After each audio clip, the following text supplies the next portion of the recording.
They called her invisible, though no one ever said it out loud. To the staff at Crescent Lux Hotel, Elena Morgan was the quiet woman in navy blue coveralls who pushed a mop through the marble-floored lobby long after the guests had drifted upstairs. She arrived precisely at 11 p.m. each night and disappeared just before dawn, always with the same rhythm, flawless, mechanical, unseen. And that's how she wanted it. For 5 years, Elena had been a ghost in plain sight, a woman without a past and, as far as anyone knew, without ambition. She never asked for extra shifts, never joined the late-night cafeteria chatter, never shared her birthday. If she ever laughed, no one had heard it. But she worked with meticulous care, quiet, fast, efficient, the kind of employee you never noticed until something went wrong. The truth was, Elena was once a woman the world couldn't stop noticing. Long ago, she stood at international podiums, translating delicate negotiations in real time, bridging cultures with words alone. She had earned degrees from the best universities, spoken before the UN, and built algorithms that mapped human emotion through syntax and tone. But that was before Sierra vanished, before the leak, before the silence. Now, Elena's world was one of disinfectants and glass polish, of smudges removed before they were ever seen. That night began like any other. The hotel's grand chandelier cast warm amber light across the lobby as Elena wheeled her cart past the concierge desk. "Evening, Miss Polyglot," came a soft voice. She glanced up and offered a faint smile. Damon Ruiz, the young bellboy, leaned against the desk, his burgundy vest slightly crooked. He was one of the few who stayed late, and one of the fewest still who noticed her at all. "Elena's fine, Damon," she said gently. "How's your grammar practice going?" He shrugged, smiling. "Still can't tell when to use whom versus who, but I'm getting there, thanks to you." "You're doing better than you think," she said, rolling her cart toward the elevator banks. 15 floors up, the hallway smelled faintly of vanilla and floor wax. As she began her rounds, she passed a door ajar where a French couple debated in hushed tones over a tour map. Down the hall, a German businessman shouted into his phone. Further along, the click of Japanese syllables echoed from two elderly guests struggling to place a room service order. Elena paused. Old instincts flared. She approached the guests with a polite nod. "Sumimasen," she began in flawless Japanese, bowing slightly. "If you'd like vegetarian options, call extension 427 and request the special dietary menu." The older woman's eyes lit up with gratitude. "Your Japanese is beautiful. Are you from Tokyo?" "No," Elena replied softly, "but I studied there once." She stepped away quickly before the questions could deepen. A few minutes later, in the stairwell, she noticed a multilingual evacuation sign, Spanish, Mandarin, Arabic, and frowned. The Arabic translation was not only clumsy but dangerously misleading. She made a mental note to correct it with maintenance, though, as always, she would need to disguise her knowledge behind a casual suggestion. Invisibility had rules. Elsewhere in the hotel, Julian Carter, the 38-year-old CEO of Crescent Lux, exited a failed dinner meeting with foreign investors. The translator hadn't shown, and language barriers had turned negotiation into a farce. He loosened his tie, frustrated. Alone in his luxury empire, he sought the solitude of his private floor until he heard soft Dutch echoing near the children's lounge. Curious, he approached. What he saw stopped him mid-step.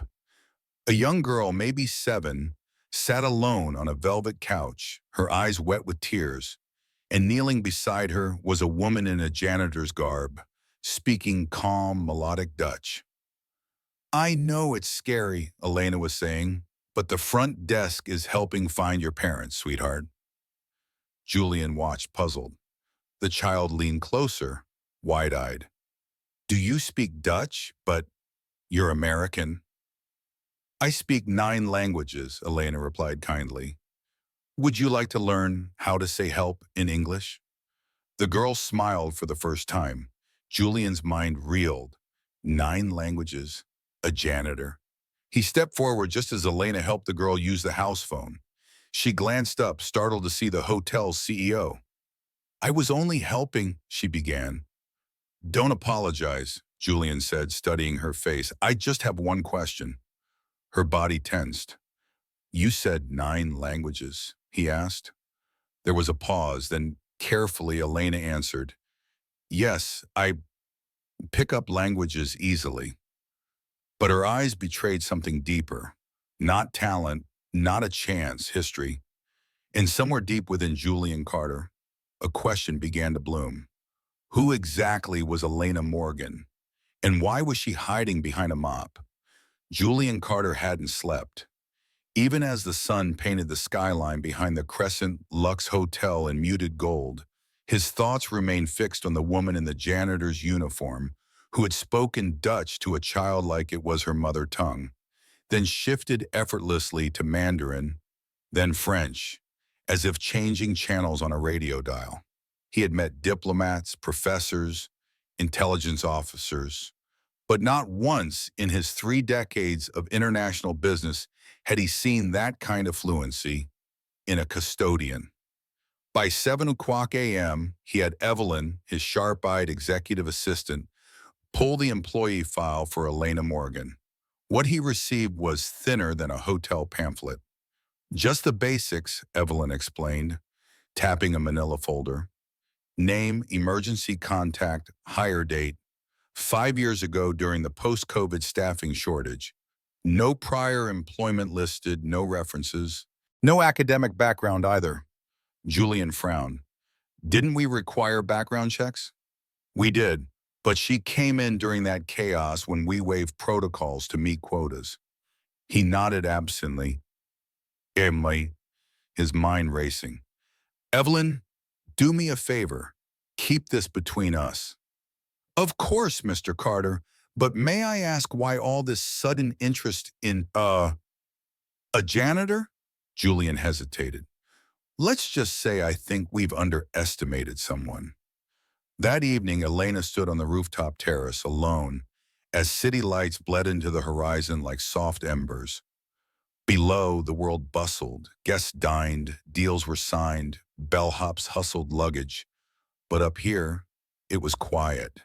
The postcard in her hand was creased from hours in her pocket. A photograph of Bangkok. On the back, one line in Cyrillic. Onajiva, Bangkok. She is alive. Bangkok. No return address, no explanation, no signature. But she recognized the handwriting. Sierra's handler, Agent Nolan Shaw. And if he had resurfaced after all this time, something must be unraveling. She tucked the card back into her coat and walked to the employee locker room. Her locker, number 166, was at the far end. She waited until the last housekeeper had left before turning the dial. Inside, hidden behind spare gloves and hand wipes, was a small steel box. She opened it slowly. A worn leather notebook filled with coded linguistic patterns. Clippings about a missing UN linguist named Sierra Morgan. A press badge. Several expired IDs under aliases from various international NGOs. She lingered on one photo, Sierra, smiling in a white lab coat, her dark curls swept into a bun, eyes defiant with intelligence. The caption read, "Dr. Sierra Morgan, Cultural Bridge Initiative." Elena's thumb brushed the bottom corner of the page where a code had been scribbled in Russian and Arabic, a private cipher only she and Sierra had ever used. Her fingers trembled slightly as she flipped open the journal and wrote a single phrase, "The ghost is waking." Meanwhile, Julian's curiosity had taken a more active form. That night, he lingered past the hours he normally reserved for his apartment uptown.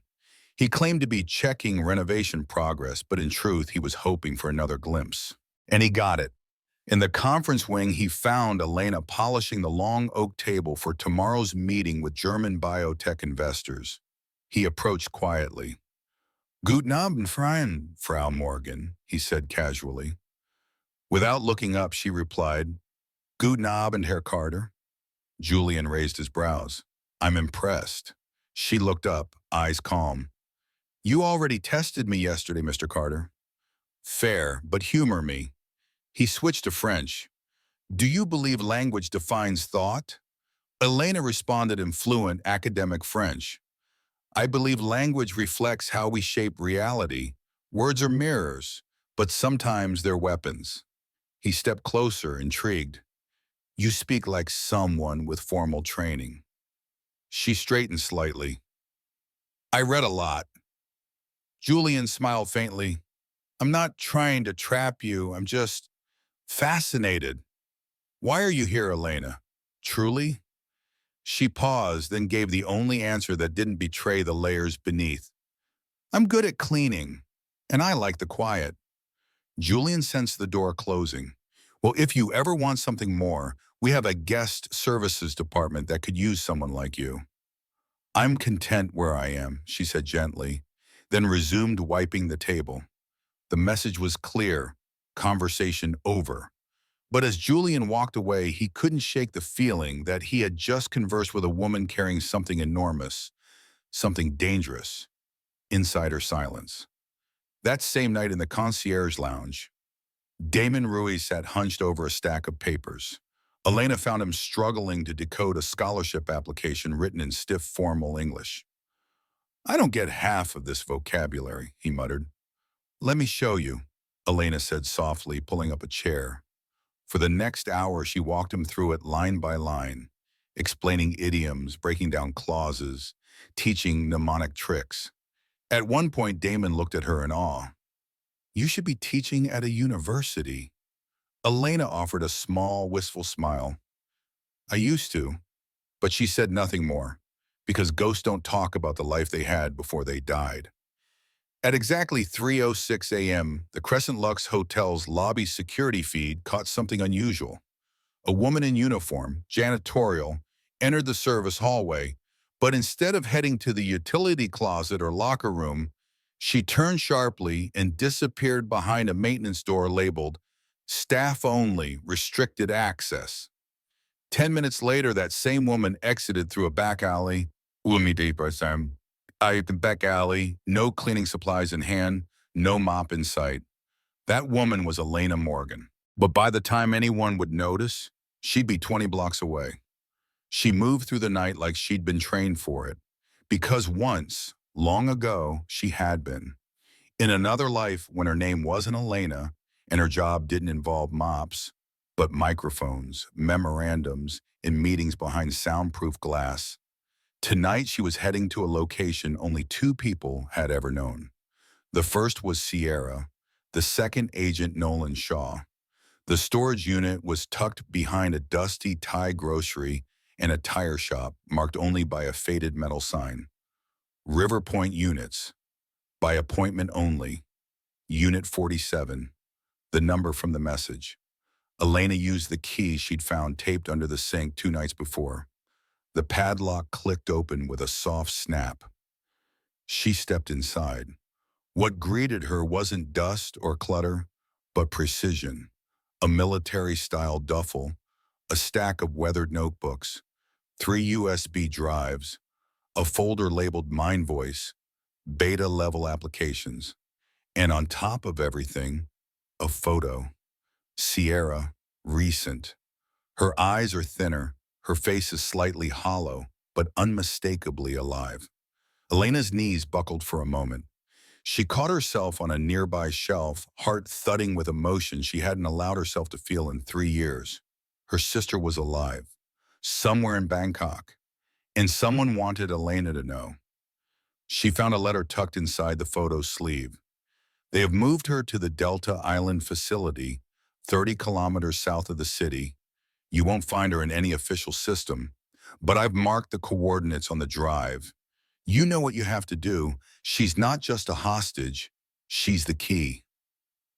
Shaw. The key to what? Elena wondered. And then she saw the words stamped across one of the folders. Linguistic Conditioning Protocol, version 7. Her blood ran cold. They weren't just imprisoning Sierra. They were using her. for the very thing she had tried to expose. Back at the hotel, Julian Carter stood by the concierge desk reviewing late-night guest complaints when Evelyn approached him with her phone in hand. "Mr. Carter, I think we have a problem." She handed over her screen. It displayed a facial recognition match, side-by-side images. On the left, Elena Morgan, hotel custodian. On the right, Dr. Sierra Morgan, a UN linguist, was reported missing 3 years ago. "Wait," Julian frowned. "That's not Elena." "No, but look at the bone structure.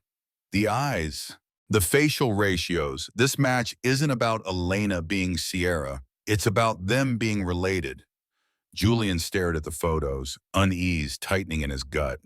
"And there's more," Evelyn continued. "I got a call from a firm called Valen Corp earlier today. Said they were running background checks for a national security audit, but their questions were specific. They're looking for multilingual staff, fluency beyond normal. I didn't think much of it until now."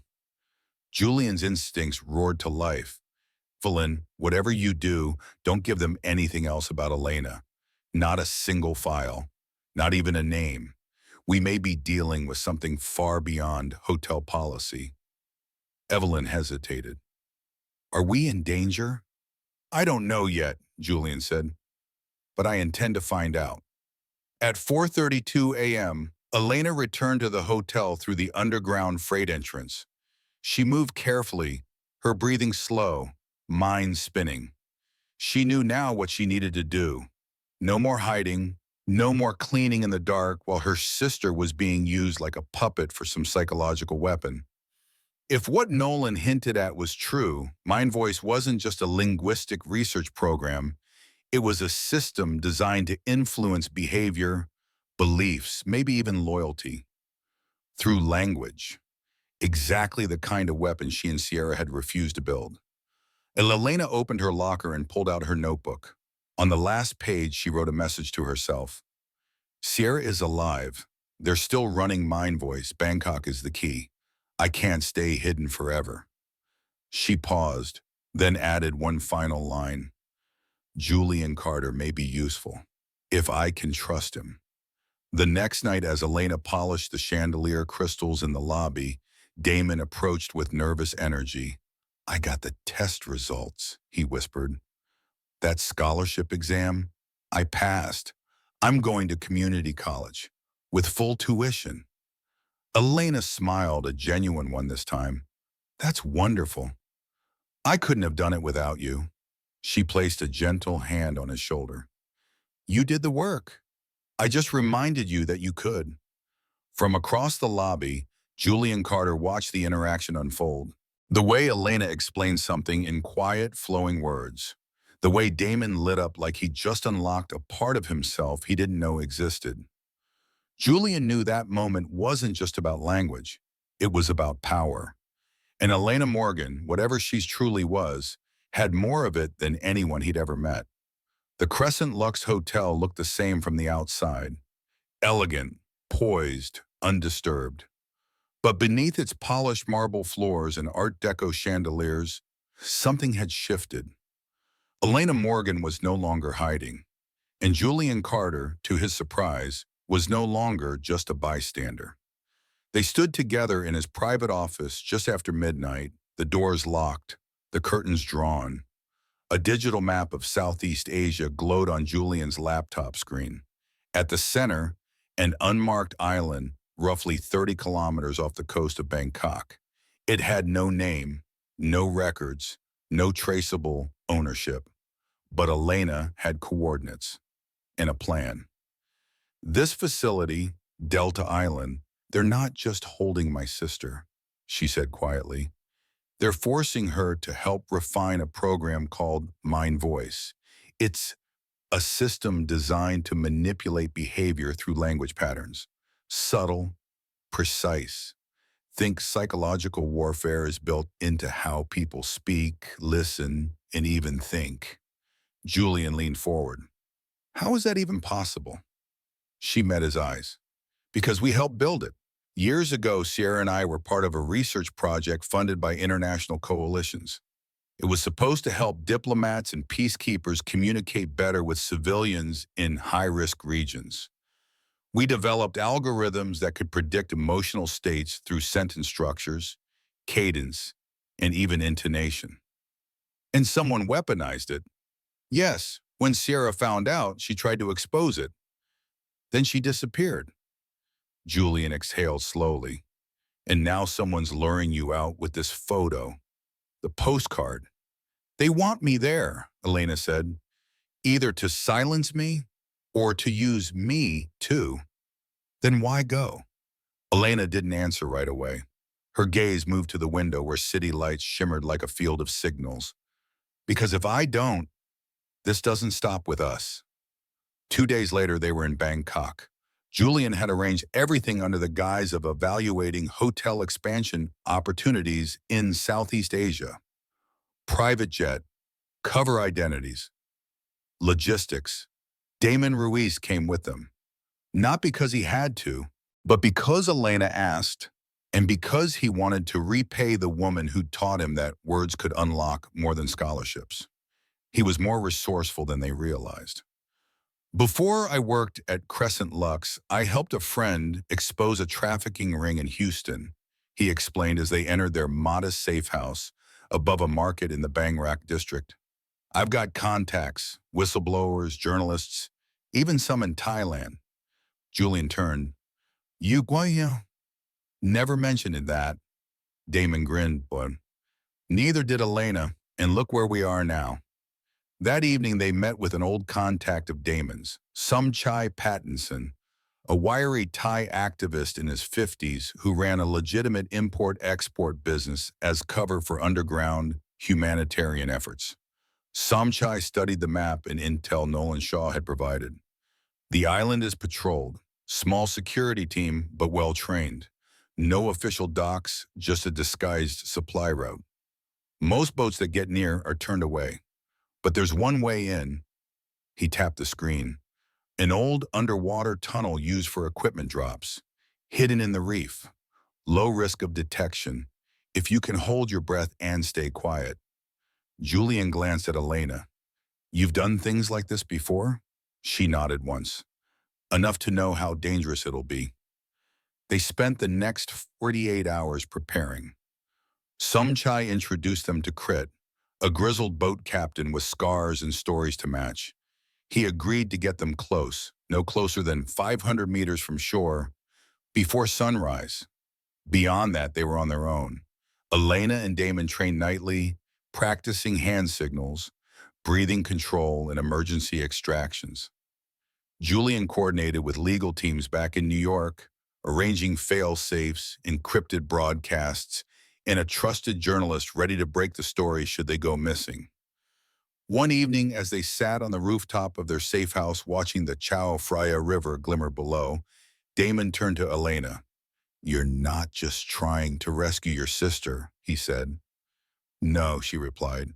I'm trying to rescue the part of her they haven't taken yet. Julian handed her a small device. Encrypted drive for any data you recover. She accepted it silently. None of them said it, but they all knew if this failed, they wouldn't get a second chance. At 3:02 a.m., Crit's boat glided silently through the ink-dark sea. The island loomed ahead now, rocky, unwelcoming. Only a few lights flickered above the tree line, hinting at the fortress hidden inside. This is as close as I can go, Crit whispered. Current's calm, but you'll have to time it between patrol rotations. Elena stripped down to black gear, her waterproof satchel strapped tight. She looked at Julian and Damon, both tense. No matter what happens, she said, make sure the data gets out. If I'm not back in 90 minutes, leave. Damon looked like he wanted to argue, but instead he gave a single nod. She slid silently into the water and disappeared beneath the surface. Julian watched the waves close behind her, a dark current swallowing a woman who had once cleaned his hotel's floors and now swam toward the center of an international conspiracy. A janitor, a linguist, a sister, and maybe the only person left who could stop what was coming.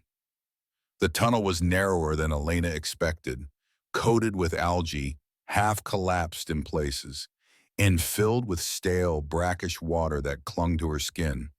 But it was silent, unseen, and familiar in a way that made her instincts settle into focus.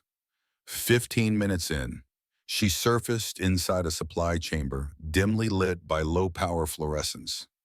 Metal crates lined the walls.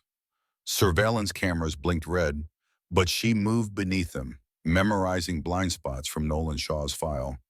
This wasn't the first covert facility she'd entered, but it was the first where her sister was the asset. Elena bypassed the biometric door using a method she'd once taught Sierra, tapping into acoustic patterns in the lock system with a resonance key. Once inside the main quarter, she found herself beneath the hum of language itself. Speakers pulsed softly in the ceiling. A voice, neutral, rhythmic, spoke in rotating languages: French, Cantonese, Urdu, Russian. Each loop was nearly identical in structure, but with subtle tonal shifts. They weren't just recording responses, they were training the human brain to respond differently to identical messages, depending on linguistic conditioning. She turned a corner and froze. There, through a reinforced glass wall, sat Sierra, thinner, paler. Eyes were dull from sedation, but unmistakably her. She was speaking into a headset, her voice flat, reciting phrases in multiple languages. On the other side of the room, researchers monitored biometric feedback. They've turned her into a living algorithm, Elena thought. She's not just cooperating, she's surviving. She tapped into the control panel and sent a single phrase over the internal system, spoken in the coded childhood dialect they had created when they were little girls playing spies in their grandmother's garden. Time to come home, S. Inside the lab, Sierra flinched. She looked up. Her eyes scanned the glass, uncertain. Then slowly she mouthed, "Know me." Lena's voice cracked as she whispered into the mic, "Yes, I'm here. I'm real." The lock disengaged with a soft click. Elena stepped inside, arms open. Sierra stood shakily, blinking through fog and fear. "I thought you were dead," Sierra whispered. "I had to be, Elise," Janitor said, "to find you." They embraced, and for a moment the world shrank to nothing but breath and warmth and two heartbeats that had once beat in sync. "I have the drive," Elena said. "Everything we need to expose this, but we need to move. Now." Sierra hesitated. "There are others in the West Wing, coders, psycholinguists, programmers. They've kept us here to refine mind voice." Elena nodded. "We get who we can, then we go." They moved fast, through locked corridors and suppressed alarms. Elena knew how to trip systems without triggering alerts. Sierra redirected ventilation systems to mask their heat signatures. They found 8 other captives, half-conscious, all terrified, but it was working until it wasn't. At the final exit, a man in tactical gear stepped into view, tall, calm, calculating. "You've gone too far, Dr. Morgan," he said evenly. "Both of you." It was Kolama, the facility's director.